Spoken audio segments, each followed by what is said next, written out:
It's raining outside. Rainy day again. So, lalabas na naman ako ay magdadrive. Ganyan kami pag umaga. What are you doing? Preparing.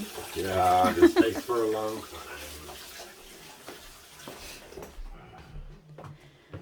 Yan, nakahanda rin ang aking sewing machine. Mananahi ako mamaya ng aking uniform. So yan guys, ang aking vlog for today. Thank you so much for watching my vlog, Margie's Diary. Love, love. Ready for driving. Driving.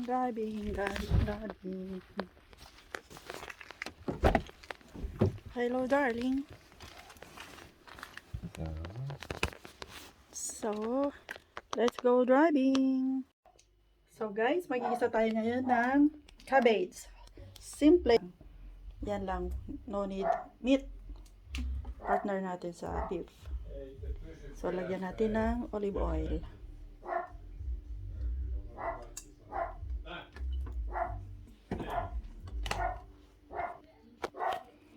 So, lagyan natin ng spring onion.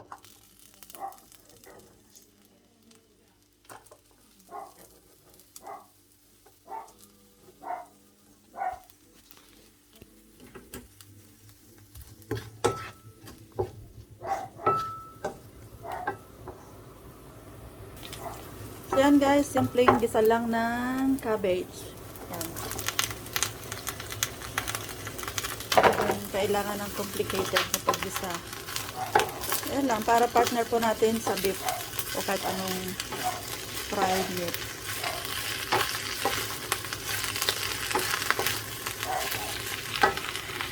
Lagyan natin ng kung ano yung gulay dyan, salt. Pwede na yun.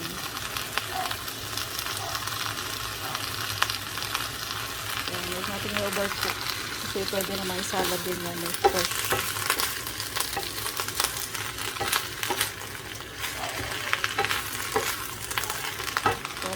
Ng salt, huwag masyadong maalat kasi pag matabang may paraan pa, pwede kang gumamit ng patis or salt.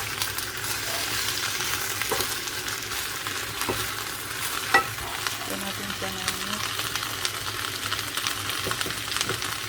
powder, paminta at konting sugar. Yan.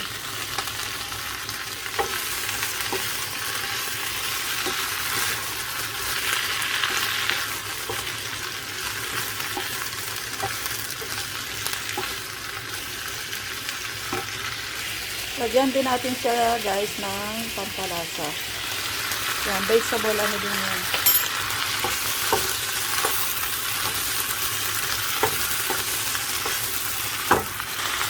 So, lagyan lang natin ng konting tubig. Yan, ganyan lang guys.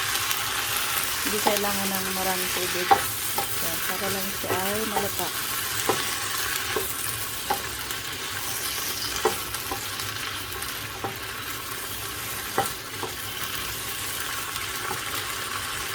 Natin.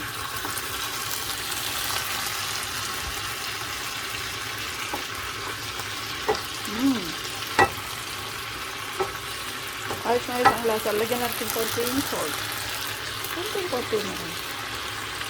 Yan. Pwede lang guys. Yan, simple lang. Done.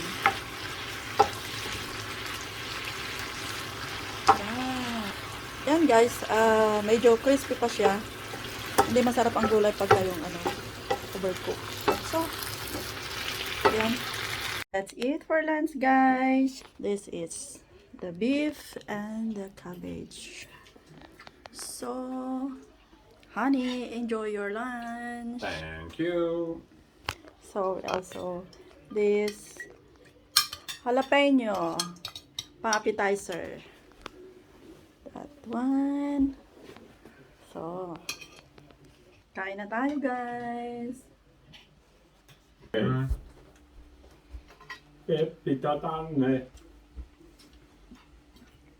Yummy beef. Cool. Go. Cool. Inte skål. Cool.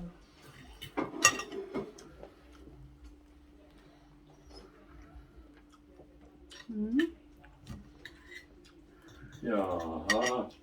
Yan guys, thank you for watching Margie's Diary. Bye-bye. Love, love. Hello guys, punta ako sa aking kapitbahay na Pilipina. Tinawagan niya ako, kukuha daw ako ng, bibigyan daw niya ako ng ano, yung mushroom. Yung mushroom dito guys, mahal sa tindahan pag bibiliin mo, talagang mahal, mahal talaga. Special yun dito sa Sweden, yung mushroom na yun. So gusto niya i-share sa akin. So puntahan natin sa bahay niya.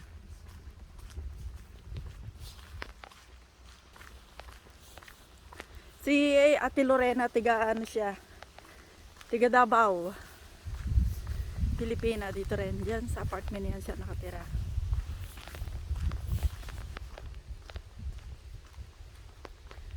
Magbablog sana ako dun sa bahay.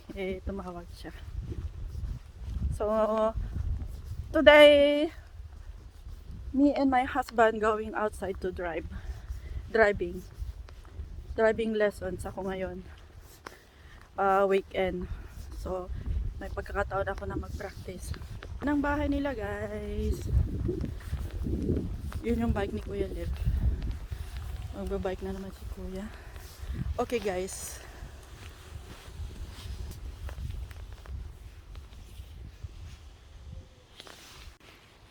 So yan, pauwi na ako guys. Ito yung binigay sa akin. Yan ang cantarell, yung mushroom na sinasabi nila.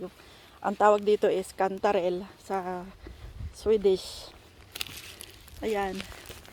Kaya ito. Hindi ko na siya kinuha ng video kanina kasi ayaw niya na pupost sa ma-expose sa YouTube or ayaw din ng asawa niya. Kaya yan guys. Uwi na ako sa bahay. Ayan dito, mga next year yan, marami na kaming kapitbahay. Magtatayo daw dito sila ng apartment. Maraming apartment building dyan. Tatayo, kaya yan. May under construction.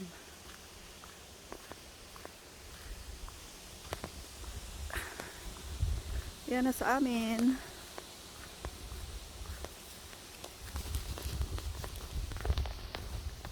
Yan guys, pauwi na ako at lalabas din kami ni husband. Today is weekend, so may time ako mag-driving.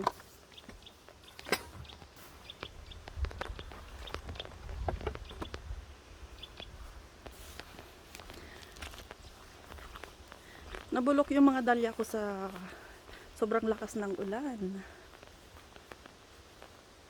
Ayan, nalagas.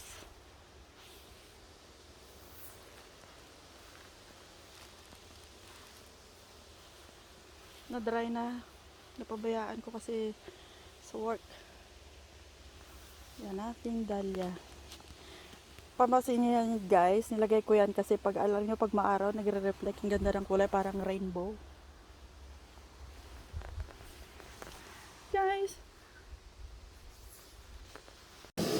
So ayan guys. Iboboil ko muna siya sa water bago ko siya iluto ng butter. Yan ang cantarell mushroom.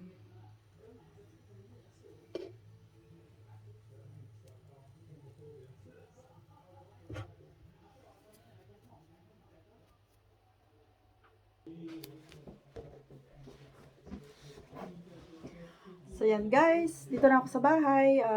Tuloy ko na yung pagbablog para nagluluto pa ako. Niluluto ko yung mushroom na galing doon sa Pilipina. Binigyan niya sa akin. So yan guys, panoorin nyo ang aking vlog at sana kayo magsama rin sa aking vlog. Thank you guys. So let's cook mushroom cantarell. La cuca cantarell. Cuca cantarell. Butter and onion. So ganyan daw pagluto ng cantarell. butter. Pwede rin siyang ipalaman at pwede ihalo sa soup. Bango. So, ilalagay na natin ang mushroom.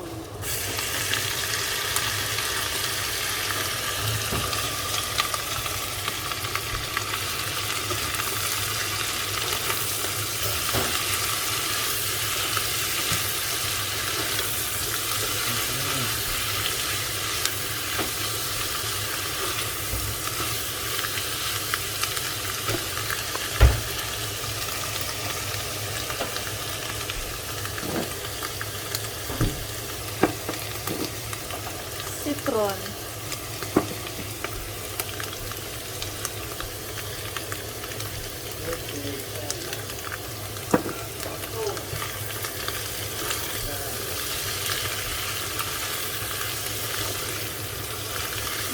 Smell good. Aroma.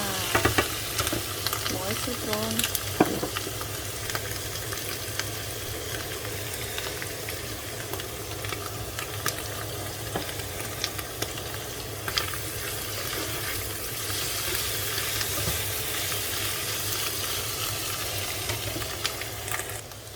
So yan guys, ang pagluto ng mushroom. Thank you.